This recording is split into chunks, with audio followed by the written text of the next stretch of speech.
El sistema solar, nuestro hogar, inmenso, majestuoso, pacífico. Vuelva a pensarlo. En un principio no había nada más que una enorme capa fina de gas. ¿Cómo pudimos transformarnos de eso a esto? Cuando observamos el cielo, estamos buscando nuestros orígenes, lo que sucedió. Si se analiza la historia del sistema solar, se puede presuponer un nacimiento tremendamente caótico. Parece un pinball planetario. Fueron sucesos extremadamente violentos. Se trata de una historia de supervivencia impresionante. Es la formación de nuestro sistema solar.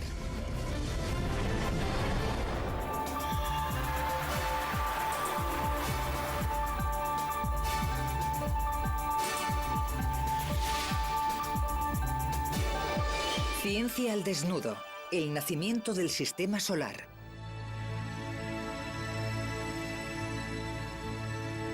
A lo largo de la historia, los cielos han inspirado asombro y sobrecogimiento en los observadores humanos. Nuestros ancestros contemplaban el cielo con admiración e imaginaban el poder de esos objetos brillantes que nosotros llamamos planetas. La cuestión es que desde que ha existido el hombre, este ha observado el cielo.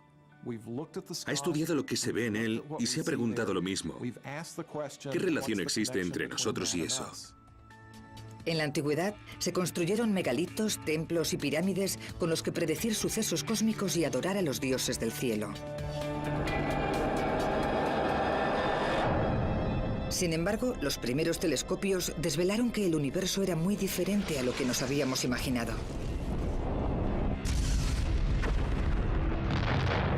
Empezamos a descubrir qué poblaba realmente el exterior.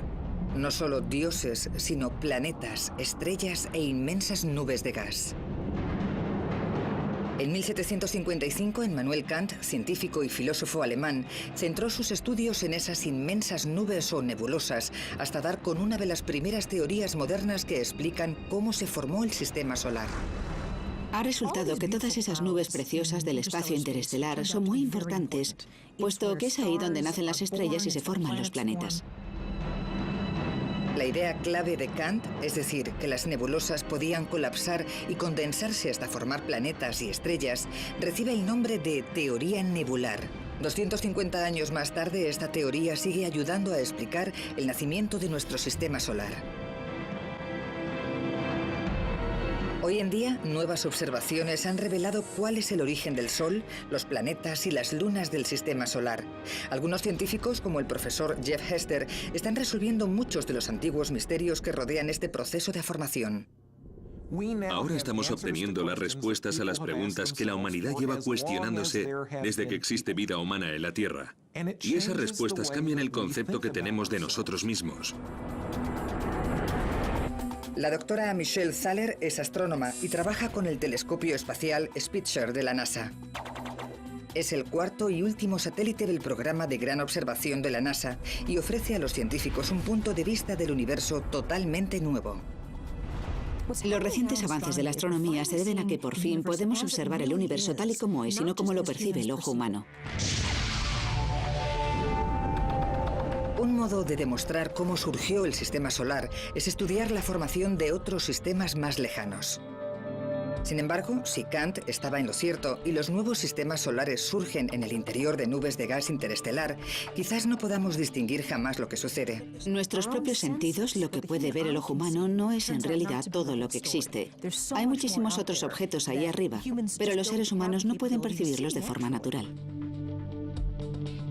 Los cuerpos emiten radiación infrarroja, que presenta una longitud de onda más larga que la luz visible. Por lo tanto, el polvo no la dispersa. Con los telescopios convencionales que emplean luz visible, no se puede ver el interior de una nebulosa cubierta de polvo. No obstante, los sensores infrarrojos a bordo del Spitzer sí que pueden. Los bomberos emplean el mismo principio.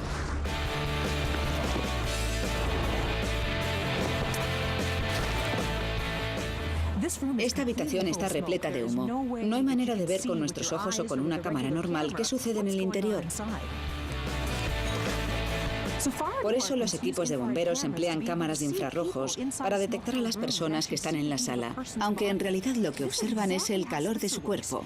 El Spitzer funciona del mismo modo, ya que consigue divisar planetas dentro de gigantescas nubes de humo y polvo, lo mismo que logran hacer estos chicos con personas. La luz visible se bloquea completamente con el humo y el polvo, pero la luz infrarroja presenta una longitud de onda más larga y es pura coincidencia que no haya elementos químicos que la detengan. Puedo ver que hay una persona ahí dentro.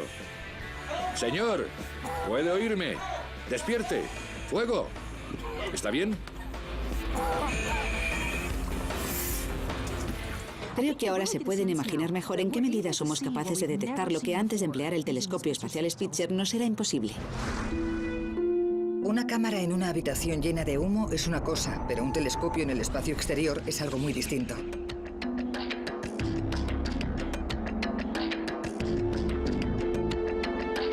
En tierra, Thaler y sus compañeros esperaban angustiados en 2003 los primeros datos del Spitzer. En juego, un punto de vista único de los orígenes del sistema solar. La pura verdad es que nadie había observado el universo con este tipo de luz. En un principio, estábamos maravillados por su belleza. Yo no creía que las imágenes del Spitzer iban a ser tan cautivadoras como resultaron ser. Son preciosas. Sin embargo, no son tan solo fotografías hermosas. Lo importante es que al observar cómo se forman otros mundos lejanos, también estamos aprendiendo cómo nació nuestro propio sistema. Uno de los privilegios de observar la formación de estrellas y planetas es que, de hecho, es una especie de viaje en el tiempo. Nos remontamos de este modo a nuestros orígenes hace miles de millones de años. Esta visión del pasado se convierte en una instantánea de las primeras etapas de la formación de los sistemas solares. Esta es la mejor imagen que se puede obtener del colapso de una nebulosa. De hecho, gracias al Spitzer, hemos conseguido distinguir el momento en el que el polvo comienza a acumularse y calentarse, hasta que al final emerge la nueva estrella. De este modo, resulta que la teoría que Kant definió hace 250 años es básicamente cierta. Nuestra propia nebulosa empezó a colapsar hace 4.600 millones de años. Es probable que llevara girando lentamente en el espacio desde su formación, pero cuando se produjo el colapso, comenzó a girar mucho más deprisa. Esto responde a la ley de la física conocida como la conservación del momento angular. A medida que se contrae la nebulosa, se concentra la misma cantidad de energía en un espacio más pequeño, y para conservar el momento debe aumentar la velocidad de rotación. Debido a su propia gravedad, nuestra nebulosa empezó a colapsar y girar cada vez más deprisa hasta que se formó un trozo denso de materia en el centro. Había nacido una protoestrella. Al principio, el calor que emanaba se debía a la fricción, pero al alcanzar los 10 millones de grados Celsius, empezó a actuar la fusión nuclear. Hace 4.500 millones de años, acababa de nacer nuestra estrella. Los átomos de hidrógeno se fusionaron hasta formar helio y durante el proceso se liberaron protones. El Sol acababa de emitir sus primeros rayos de luz, una luz que sigue brillando 4.000 millones de años después.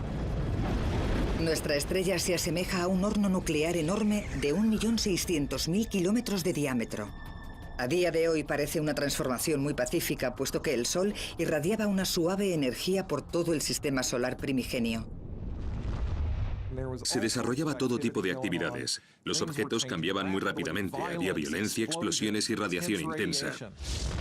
Creo que nuestro origen fue bastante espectacular. Una investigación reciente sugiere que el nacimiento del sistema solar no fue nada pacífico. Es probable que nuestro Sol surgiera, de hecho, producto de uno de los acontecimientos más violentos del cosmos, la muerte explosiva de otra estrella. Parece que antes se produjo otra explosión más grande tras la que nació el universo entero. El Big Bang. Nadie sabe qué desencadenó esta gran explosión, pero se cree que tras ella se formó el espacio, el tiempo y toda la materia del universo. No obstante, algunos astrofísicos, como el profesor Stan Busley, no saben cómo justificar que durante el proceso no se elaborara casi ninguno de los 88 elementos químicos de la naturaleza. Cuando observamos a nuestro alrededor no vemos solo hidrógeno y helio, hay planetas y personas. Nosotros estamos hechos de carbono y oxígeno y los planetas de hierro y silicio. Y estos elementos no surgieron en la gran explosión, debieron de provenir de otro lugar. Aquí, en la Tierra, hemos aprendido cómo crear nuevos elementos por nuestra cuenta mediante la tecnología nuclear. Lo mismo sucede dentro de las estrellas. El hidrógeno y el helio del Big Bang se fusionan para producir elementos más pesados. Y si la estrella es lo suficientemente grande, en el ocaso de su vida realiza algo espectacular. Explota. La energía de la explosión de una supernova prácticamente equivale a toda la que el Sol emitirá en sus 10.000 millones de años. Por su parte, la supernova la irradia en menos de un día. Y a continuación, se expande durante varios meses. Mientras se dilata, brilla tanto como una galaxia entera, tanto como 1.000 millones de soles juntos. Los procesos nucleares extremos que se producen dentro de la estrella moribunda fusionan los elementos que ésta creó en vida y surgen elementos más pesados. Cuando explota la estrella, estos se esparcen por el espacio. Al morir una supernova, crea los elementos esenciales para que surjan planetas y vida en otro lugar. Los productos obtenidos tras millones de años de reacciones nucleares se dispersan por el gas interestelar. Durante este proceso surgen algunas de las nubes a partir de las cuales nacerán al final nuevas estrellas. No obstante, son nubes tan finas que es difícil saber qué provoca que colapsen. El mejor modo de averiguarlo es examinar la materia que una vez constituyó la nube, y eso significa analizar los dos objetos más antiguos del sistema solar: los asteroides y los cometas. Pero antes de nada, los científicos necesitan recoger muestras del espacio exterior.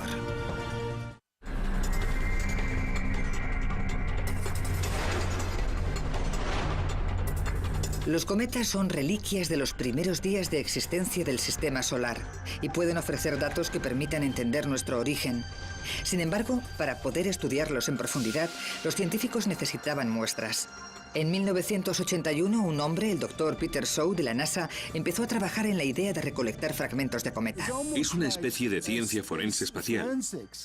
Algo parecido a lo que se ve en esos programas de televisión en los que buscan un fragmento de pintura o un pelo en la escena del crimen.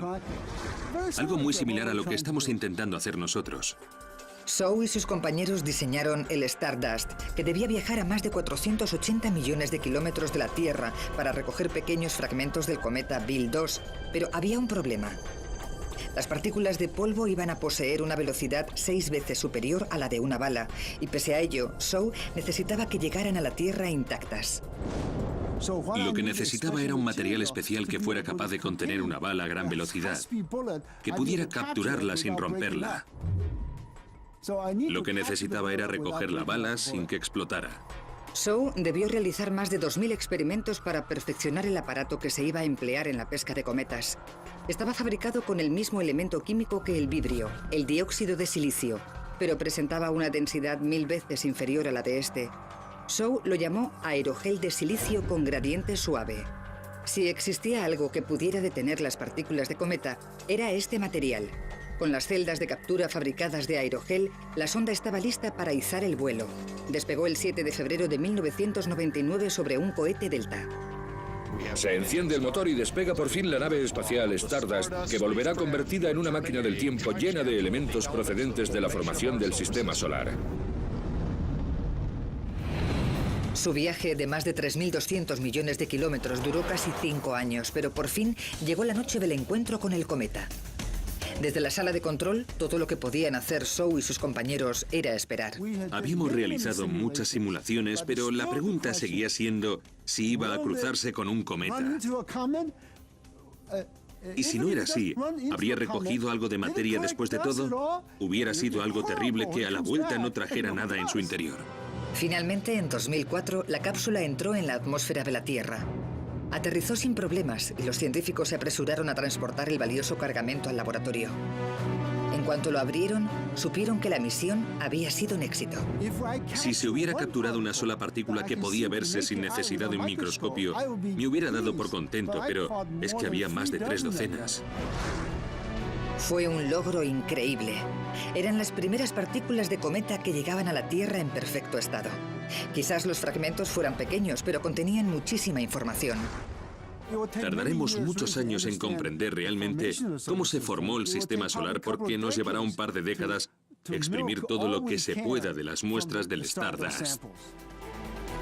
Puede que el equipo deba esperar décadas hasta obtener todos los resultados, pero mientras tanto, otros científicos lo intentan con otro enfoque. Los cometas no son la única fuente de materia procedente del sistema solar. Los meteoritos también son antiguos y presentan una gran ventaja. Vienen a nosotros. Lo sorprendente es que cada vez que se data un meteorito en el laboratorio, se obtiene casi siempre la misma respuesta. 4.500 millones de años. 4.500 millones de años.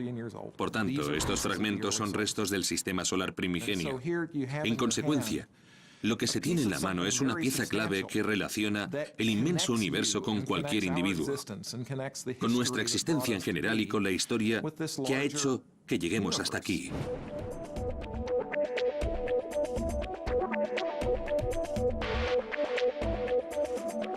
Después de exhaustivos análisis, el equipo de Hester descubrió isótopos inestables de hierro 60 en el interior de los meteoritos. Fue algo totalmente inesperado. El hierro 60 se desintegra con relativa rapidez, así que debía de proceder de algún sitio cercano. Si hubiera atravesado una gran distancia, habría tenido suficiente tiempo para descomponerse en otro isótopo antes de que el meteorito lo atrapara. Solo una supernova puede fabricar hierro 60, así que tuvo que haber una en activo cerca del joven Sol. Fue sorprendente que obtuviéramos una prueba tan irrefutable de que el joven Sol, el sistema solar primigenio, estuvo rodeado de un ambiente violento cerca de una estrella enorme y que sufrió la explosión de una supernova. Nos dimos cuenta de que ese hecho iba a modificar el modo de comprender lo que ocurre en la actualidad y lo que había sucedido en los orígenes del sistema solar. A pesar de las fuerzas violentas que se despertaron, puede que nuestro sistema solar se formara junto a una supernova. Estos hechos son tan violentos que redefinen todo lo que le rodea. Las ondas de choque procedentes de la explosión de supernovas impactan en todo lo que se encuentra a 20 años luz a la redonda. Es la consecuencia de la onda expansiva de una bomba galáctica. Lo prodigioso es que fuera exactamente esa fuerza destructiva lo que se necesitaba. La onda expansiva puede hacer que se concentre la materia dispersa del mismo modo como se recoge el polvo con una escoba. Por consiguiente, el colapso de nuestra gigantesca nube de polvo pudo haberse visto inducido por la explosión de una supernova cercana. Las ondas de choque hicieron que se comprimiera el gas que había a años luz, y es esta compresión la que provoca el nacimiento de otras estrellas. Quizás la onda expansiva amontonara la materia de nuestra nebulosa y cuando estuvo lo suficientemente comprimida empezó a hacer su efecto la gravedad y se inició el colapso. En el interior de la nebulosa, girando alrededor del joven Sol, comenzaron a tomar forma los planetas. Hoy en día los científicos empiezan a comprender los sorprendentes procesos que los crearon.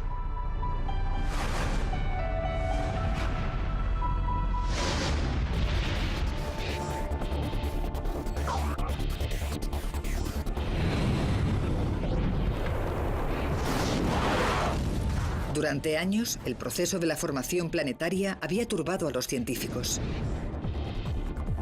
Algunos astrónomos creen que los planetas crecieron dentro de la nube de partículas de gas que rodeaba al Sol recién nacido. Sin embargo, esta materia estaba demasiado dispersa como para que la gravedad provocara que se amontonase. En 2003, unos cuantos experimentos informales a bordo de la Estación Espacial Internacional lanzaron algo de luz sobre este antiguo misterio.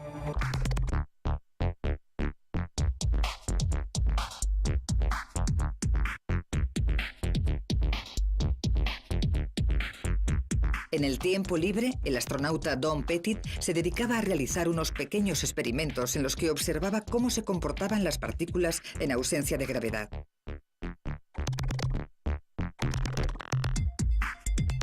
Tomaba diferentes tipos de granos, de café, azúcar y sal y los colocaba en bolsas. Después contemplaba cómo empezaban a unirse unos a otros.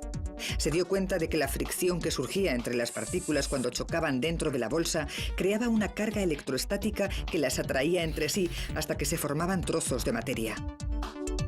Esas mismas cargas electroestáticas también habrían aparecido si el experimento se hubiera realizado en la Tierra, pero en nuestro planeta la potente fuerza de la gravedad habría hecho imposible observar esos mismos resultados.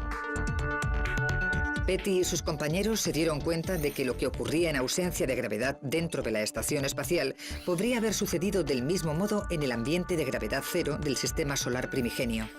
Las partículas del disco protoplanetario cargadas debieron de comenzar a atraerse.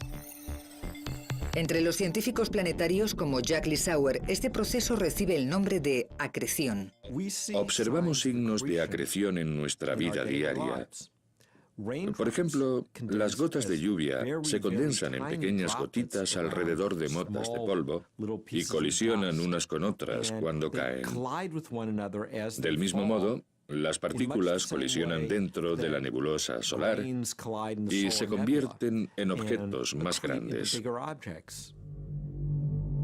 Cuando los fragmentos alcanzan el tamaño de una montaña, empieza a actuar la fuerza gravitatoria, más potente que la fuerza electrostática, así que se acelera el proceso.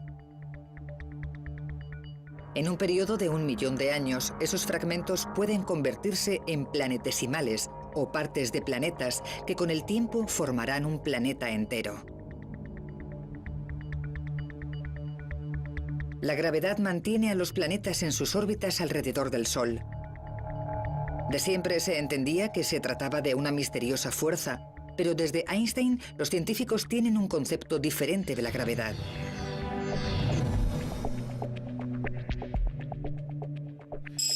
La mayoría de las personas saben que la gravedad del Sol mantiene los planetas en sus órbitas. Lo que vamos a hacer a continuación es ir un poco más allá para saber cuál es la verdadera naturaleza de esta fuerza.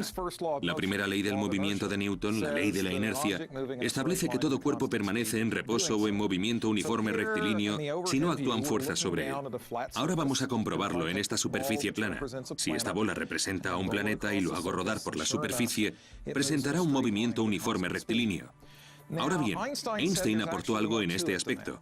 Einstein aseguró que si se toma una masa, por ejemplo, la masa del Sol, que representamos aquí con este émbolo, esa masa tendrá el efecto de distorsionar la relación del espacio-tiempo. A nosotros no nos parece que está distorsionada. Desde arriba sigue siendo la misma superficie plana de antes, que se asemeja a un tablero de ajedrez. Sin embargo, no hay duda de que no es idéntica porque cuando se toma un planeta y se lanza a este espacio-tiempo distorsionado, intenta llevar un movimiento rectilíneo, pero no puede seguir una línea recta. En cambio, al final resulta que se mueve en torno a un objeto central en una órbita. Y este efecto del espacio-tiempo curvo recibe el nombre de gravedad. La gravedad ejerce la misma fuerza en todas direcciones y su efecto es siempre atraer la materia hacia el centro del cuerpo. En consecuencia, cuando es lo suficientemente potente, puede convertir cualquier objeto en una esfera. Por esta razón, todos los planetas del Sistema Solar son esferas prácticamente perfectas. Si su diámetro sobrepasa los 480 kilómetros, no pueden presentar otra forma. Todos los planetas son más o menos esféricos y todos proceden del mismo disco original. No obstante, son mundos totalmente distintos. Por ejemplo, Marte está formado por rocas mientras que Júpiter lo está por gases. Estas diferencias se explican con una ley fundamental de la física. Los diversos tipos de materia se condensan a diferentes temperaturas. Lo que decide qué es gas y qué es sólido tiene que ver con la temperatura y nada más. En un principio, toda la materia existente alrededor de nuestra joven estrella estaba tan caliente que se presentaba en estado gaseoso.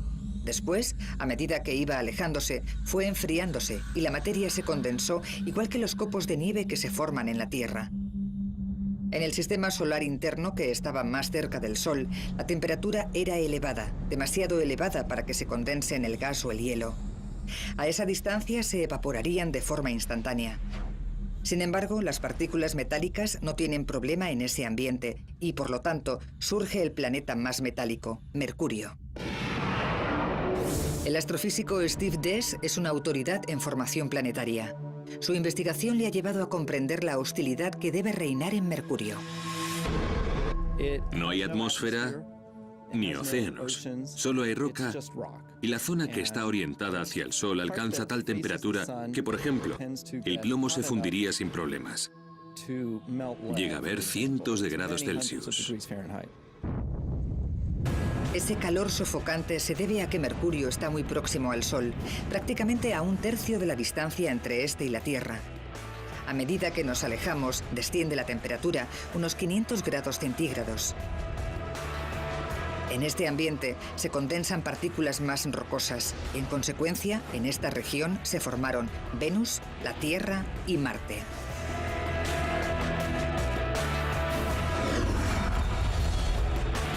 Puesto que la órbita de Venus se encuentra a unos 48 millones de kilómetros de la de Mercurio, podríamos esperar que fuera un lugar más habitable. Venus es posiblemente el lugar del sistema solar que más se acerca a nuestro concepto de infierno. La presión es tremenda, la temperatura es muy elevada y llueve ácido sulfúrico. A 42 millones de kilómetros de allí se encuentra nuestro planeta Tierra. La Tierra ha recibido el apodo de Ricitos de Oro. No es muy cálida ni muy fría. Su órbita se halla a la distancia correcta del Sol y de ese modo puede existir vida.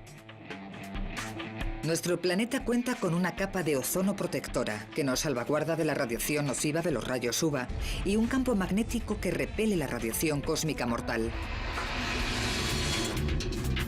La Tierra es además el único planeta interno que posee una luna grande. Hoy en día, algunos científicos como Gary Lofgren siguen estudiando las muestras que trajeron los astronautas del Apolo hace 30 años.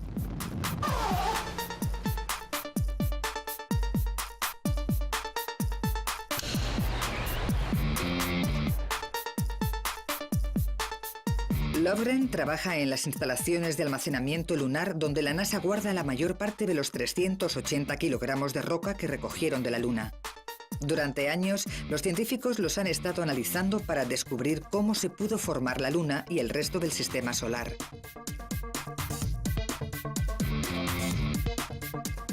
Se trata de una fuente inestimable para los geólogos. Y los astronautas del Apolo dieron mucha importancia a recoger el mayor número de muestras posible, incluso desoyendo las órdenes. Neil Armstrong se aseguró personalmente de volver con un montón de rocas. En mi opinión, decidió desobedecer las órdenes, puesto que para llenar una caja de piedras desapareció del objetivo de la cámara, algo que tenía prohibido. Cuando se analizaron estas muestras en el laboratorio, pronto se obtuvo información sorprendente. Rápidamente descubrimos que los elementos químicos presentes en la Luna eran muy diferentes de los de la Tierra y no casaban con los que esperábamos encontrar según nuestras teorías. Resultó que las rocas lunares y por consiguiente la Luna en sí eran más jóvenes de lo que se había pensado. Todas las teorías que habíamos definido se desmoronaron después de estar allí. Tardamos varios años en dar con alguna explicación. Si la teoría nebular estaba en lo cierto, tras la formación del sistema solar interno no podía haber quedado suficiente materia para que surgieran las lunas. Este enigma no se resolvió hasta que, tras décadas de trabajo concienzudo, los científicos hallaron otra hipótesis. En un panorama violento y devastador, la Tierra había tenido que experimentar un choque frontal interplanetario.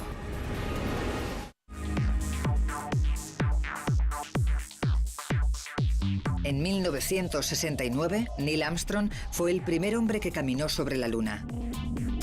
Solo después de que los astronautas del Apolo trajeran muestras lunares, pudieron comprender los científicos cómo se había formado nuestro satélite. El estudio de los isótopos químicos sugirió que la Luna está constituida en parte por materia procedente de la Tierra. Un descubrimiento totalmente inesperado. Los investigadores no sabían explicar cómo podía haber llegado hasta allí. Finalmente se expuso una nueva teoría, una teoría audaz que sugiere que en el sistema solar primigenio no había 8, sino 20 objetos de tamaño planetario en órbita alrededor del Sol. Cuando se piensa en las primeras etapas de la formación planetaria, hay que imaginarse que era una especie de pinball. Todos los objetos iban de un lado a otro a gran velocidad y de vez en cuando chocaban entre sí.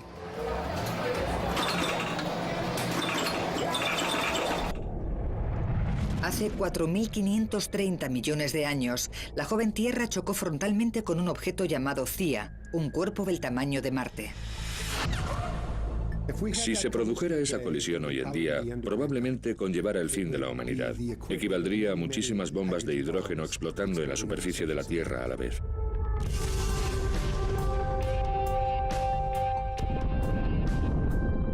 Fue un impacto atroz.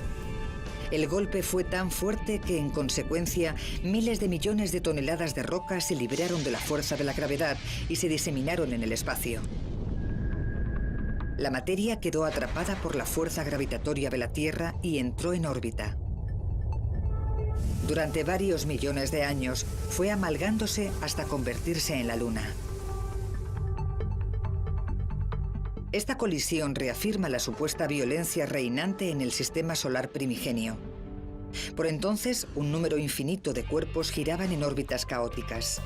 A menudo causaban estragos, pero algunos objetos se transformaron en elementos permanentes de nuestro sistema. Por ejemplo, se cree que los dos satélites de Marte, Phobos y Deimos, eran asteroides captados por la gravedad de Marte. Estas dos lunas son relativamente pequeñas. Incluso Phobos, la más grande, no es más que una 10ª parte de la Luna. Aunque Marte en sí mismo mide 1/3 de la Tierra, presenta los rasgos más extraordinarios del sistema solar. Marte es un planeta espectacular, un paraíso para los geólogos.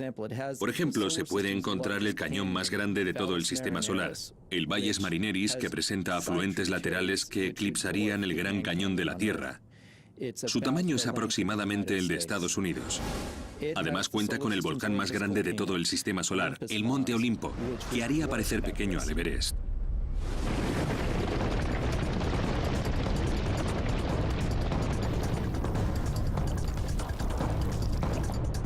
Marte es el último de los 4 planetas terrestres internos. Son cuerpos rocosos que orbitan dentro del cinturón de asteroides. La razón por la que estos planetas no crecieron más solo puede explicarse con una falta de materia. En el sistema solar primigenio no había mucha cantidad de roca y metal. Constituían un 0,6% de toda la materia disponible. Además, los planetas internos no podían acumular componentes gaseosos porque hacía demasiado calor para que se condensaran. Por lo tanto, todos los gases se solidificaron más lejos. Pero antes de llegar a esa zona y a los planetas externos, hay que atravesar el cinturón de asteroides. La ciencia ficción ha dado la imagen de que es una zona abarrotada y difícil de cruzar. En la actualidad sabemos que en el cinturón hay por lo menos decenas de miles de asteroides que llegan a los 2 kilómetros de diámetro. Sin embargo, sería bastante improbable que una nave pilotada chocara contra uno. De hecho, debemos ser muy meticulosos si queremos que alguna sonda espacial alcance un asteroide, porque la distancia media que existe entre uno y otro puede ser de más de 1,5 millones de kilómetros. Tras atravesar el cinturón de asteroides, nos topamos con una frontera crítica invisible. Recibe el nombre de línea de temperatura crítica. Tras cruzar esta frontera espacial, a unos 450 millones de kilómetros del Sol, nos encontramos con planetas completamente diferentes. En algún lugar del cinturón de asteroides había una línea de temperatura crítica a partir de la cual hacía el frío suficiente para que se condensara el agua. Esta transición fue gradual, pero muy importante. Más allá de esta línea, los llamados planetas externos fueron tomando forma. Son mundos muy diferentes comparados con los planetas internos, y esto se debe al tipo de sustancia que se condensa en esta zona más fría. A una temperatura de menos de 37 grados Celsius, los compuestos de hidrógeno, como el agua, el metano y el amoníaco, son capaces de condensarse, y en el sistema solar primigenio había billones de esos elementos. Sin embargo, los planetas externos debieron alcanzar una masa 10 veces superior a la de la Tierra para empezar a crecer. Esa cantidad de masa es la que les proporciona la fuerza gravitatoria necesaria para atraer a billones de toneladas de gas. Como una bola de nieve. Cuanto más grande eran los planetas, mayor cantidad de gas atraían. Debió de ser una carrera contrarreloj para ver cuál de los dos núcleos crecía más deprisa, teniendo en cuenta que el disco de gas que los rodeaba era limitado. Dio la casualidad de que Júpiter y Saturno estaban en el lugar adecuado. Rápidamente se convirtieron en superplanetas gigantes. Y puesto que en la actualidad están formados por un 90% de gas, también se les conoce como los gigantes gaseosos. El más grande es sin duda Júpiter. Este planeta gigantesco posee una masa que es 300 veces superior a la de la Tierra, mientras que su volumen es 1000 veces más grande. Según Hal Levison, tenemos suerte de que Júpiter sea tan inmenso, ya que la gravedad de este planeta es tan poderosa que a menudo desvía la trayectoria de algunos cometas que, de otro modo, penetrarían en el sistema solar interno. De hecho, Júpiter es el hermano mayor que nos protege del medio hostil que existe más allá de su órbita. Y en particular, nos salvaguarda de esos pequeños cometas helados que podrían chocar contra nosotros. Sin embargo, Júpiter los desvía al exterior del sistema solar. Saturno es el segundo planeta más grande del sistema solar. Y resulta que tenemos suerte de que no creciera más. Según los experimentos que hemos realizado, si hubiera habido en un mismo sistema solar 2 planetas del tamaño de Júpiter, habrían acabado por atraer al resto de planetas. Nosotros estuvimos muy cerca porque Saturno no es mucho más pequeño que Júpiter. Casi no nos convertimos en un sistema solar estable. Con que hubiera crecido un poco más, no estaríamos hoy hablando de ello.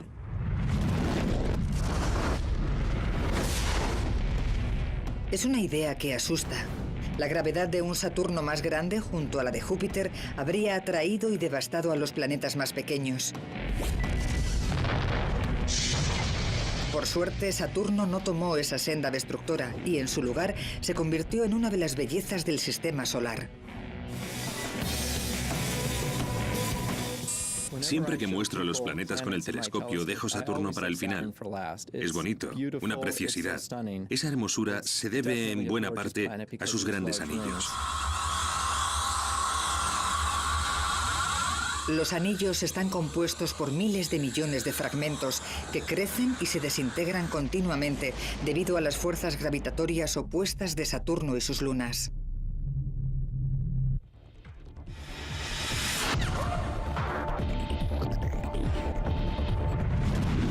Urano se halla a casi el doble de distancia del Sol que Saturno. Tanto este planeta como Neptuno son mundos helados con mucho menos gas que los gigantes gaseosos.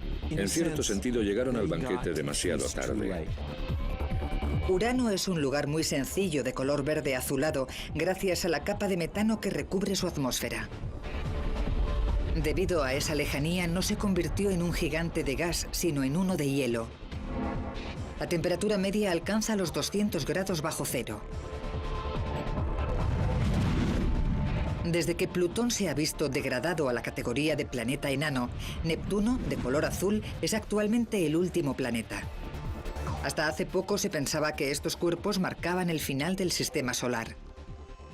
Nuestro concepto del sistema solar cambió drásticamente en 1992 cuando se descubrió una estructura que llamamos el cinturón de Kuiper. A unos 45 millones de kilómetros del Sol, se ha calculado que este cinturón alberga unos 70.000 pedazos grandes de hielo. Está compuesto por todos los restos procedentes de la formación de los planetas, que, por así decirlo, no llegaron a cuajar. Después, a una distancia del Sol 1000 veces superior, se encuentra la misteriosa nube de Oort, formada por más de 1 billón de cometas. Probablemente la mayoría de estos se constituyeron más cerca del Sol durante el mismo proceso que creó los planetas. Sin embargo, puede que la fuerza gravitatoria de los jóvenes Júpiter y Saturno forzara la ampliación de la órbita de estos cometas, que, por tanto, quedaron relegados a los confines del sistema solar. A casi 1 año luz del Sol, los bordes externos de la nube de Oort configuran, esta vez sí, la última frontera. Se han descubierto miles de millones de estrellas más allá de nuestro sistema solar, muchas con planetas propios. Durante mucho tiempo, el santo grial de la astronomía fue encontrar un planeta en órbita en torno a una estrella, puesto que el único sistema solar y los únicos planetas que conocíamos eran los nuestros. ¿Qué aspecto iba a tener ese primer planeta extrasolar? En 1992 llegó el descubrimiento que se estaba esperando. Se detectó por primera vez un planeta extrasolar. Un planeta que orbita alrededor de una estrella lejana. El primer planeta que descubrimos fuera del sistema solar resultó ser más grande que Júpiter y estar ubicado muy cerca de su estrella. Este hecho desbarató todos los conceptos que se tenían de los sistemas solares. Es imposible que un objeto tan grande se forme tan cerca de una estrella, porque en realidad no hay suficiente materia. La naturaleza de estos planetas no cuadra con los modelos que explican la formación de los sistemas solares y no se trata de un problema que afecte solo a los mundos lejanos. Cuando se vuelve a estudiar el sistema solar, se comprende que la teoría que hasta ahora definía la formación de los planetas no es totalmente exacta. Es interesante intentar aplicar nuestros modelos, nuestros conceptos de la formación de los planetas a, por ejemplo, Urano y Neptuno. No cuadran. Es imposible que esos planetas se formaran donde se encuentran actualmente. La razón es que no pudo sobrar tanta materia a esa distancia del Sol como para que surgieran estos dos planetas. Es un misterio. Parece que Urano y Neptuno están en el lugar equivocado. Y este es uno de los diversos enigmas que la teoría nebular no puede explicar. También se encuentra la incógnita del cinturón de Kuiper. Según ese modelo, no debería hallarse allí. Pero lo más sorprendente es que parece que todos los cráteres de la Luna tienen la misma edad. Todos estos problemas amenazan con desacreditar la teoría de la formación del sistema solar.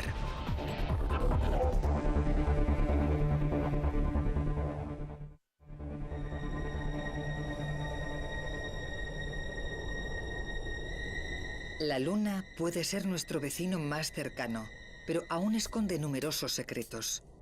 Sin una atmósfera o un clima específico, el paisaje lunar no cambia prácticamente nada.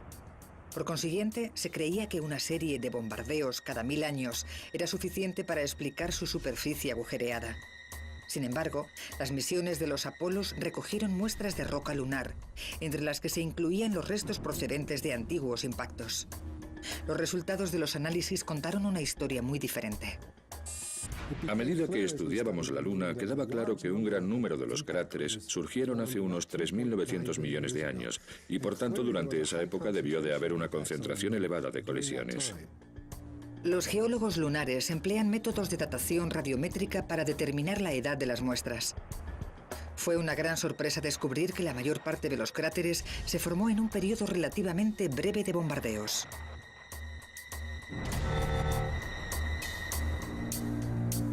El Dr. David Crean es un experto en esta fase, conocida como el bombardeo pasivo tardío o el cataclismo lunar. Estos resultados de la Luna nos explican en realidad aspectos del origen, la estructura y la evolución de todo el sistema solar. Decenas de miles de grandes meteoritos debieron de impactar en la Luna durante el cataclismo lunar. La Tierra también debió de recibir algún golpe. Hoy en día, en la superficie de la Tierra, solo perduran los cráteres más jóvenes, como estos de Arizona, que tienen entre 20.000 y 50.000 años. La mayoría han desaparecido, pero hace 3.500 millones de años no había manera de evitar los impactos. Estamos hablando de entre 20.000 y 40.000 meteoritos con la suficiente energía para cambiar la situación del planeta. ¿De dónde provenía tan alto número de objetos? Dentro de los cráteres producidos por los impactos hemos hallado restos químicos de los objetos que los provocaron y parece que formaban parte del cinturón de asteroides. Esta hipótesis cuadra. Los objetos que una vez golpearon la Tierra corresponden químicamente a las rocas que forman el cinturón de asteroides, así que se sabe con seguridad de dónde provenían. No obstante, hoy en día, la mayoría de los asteroides recorren órbitas estables. No se encuentra causa aparente que justifique la entrada de miles de ellos en el sistema solar interno. Por lo tanto, el bombardeo seguía siendo un enigma. En 2004, Hal Levison dio con una hipótesis. Con un equipo internacional, definió un nuevo modelo para explicar la formación del sistema solar. Fue una especie de luz que me iluminó. Estaba sentado en el despacho y de repente me di cuenta de que acababa de solucionar un problema en el que llevaba gente trabajando décadas.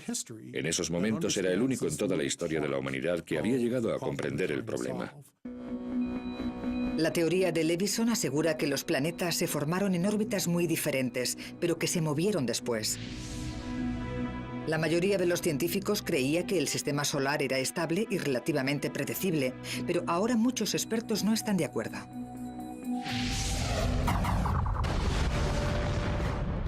Quizás se deba a la sabiduría popular.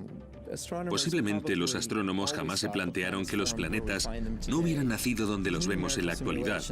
Pero estos experimentos numéricos demuestran que migraron y que incluso llegaron a chocar entre sí hasta cambiar de orden. Es algo sorprendente y nuevo. Según las simulaciones de Levison, Júpiter y Saturno se atraían cada vez que sus órbitas se acercaban, pero en general estas fuerzas se anulaban. Solo cuando Júpiter giraba alrededor del Sol al doble de la velocidad de Saturno ocurrió algo espectacular. Recibe el nombre de resonancia de 2 frente a 1 y ocurrió hace 3.900 millones de años. Esa posición hace que se muevan y se agiten los planetas. En lugar de anularse, las fuerzas gravitatorias de ambos planetas tomaron la misma dirección. Levison lo compara con empujar un columpio. Cada empujón hace que éste suba más alto. En el caso de Júpiter y Saturno, esos empujoncitos gravitatorios provocaron que crecieran sus órbitas hasta donde se encuentran hoy. Pero ese proceso también afectó al resto de planetas. Urano y Neptuno no pudieron soportarlo y se volvieron locos. Sus órbitas empezaron a cruzarse, la fuerza de la gravedad los atraía, o uno acababa en el exterior mientras el otro se veía arrastrado al interior. También giraron en torno a Júpiter y Saturno. Según esta teoría, es probable que Urano y Neptuno cambiaran de lugar y en consecuencia expulsaran cientos de asteroides fuera de sus órbitas. Solo pudo reinar el desastre. Algunos asteroides se vieron expulsados al exterior mientras otros se dirigían al Sol.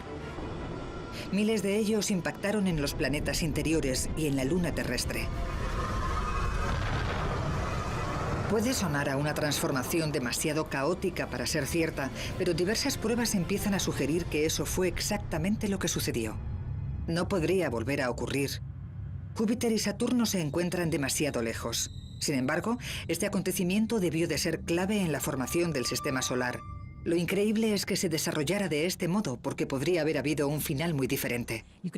Podría haberse tratado del tipo erróneo de estrella o podría haber habido demasiados planetas gigantes. Hay tantos aspectos que podrían haber salido mal, que es una suerte que estemos actualmente aquí. A diferencia del sistema solar diverso que vemos hoy, podíamos haber permanecido siendo cenizas, gas y polvo. ¿Qué sucederá en el futuro? Dentro de 5.000 millones de años, cuando el Sol se quede sin energía, empezará a expandirse y arrastrará consigo a todos los planetas interiores. Algunos sobrevivirán como mundos fantasmagóricos en órbita alrededor de una estrella muerta. No podrá ser de otra manera. Pero, de momento, tenemos suerte de seguir con vida.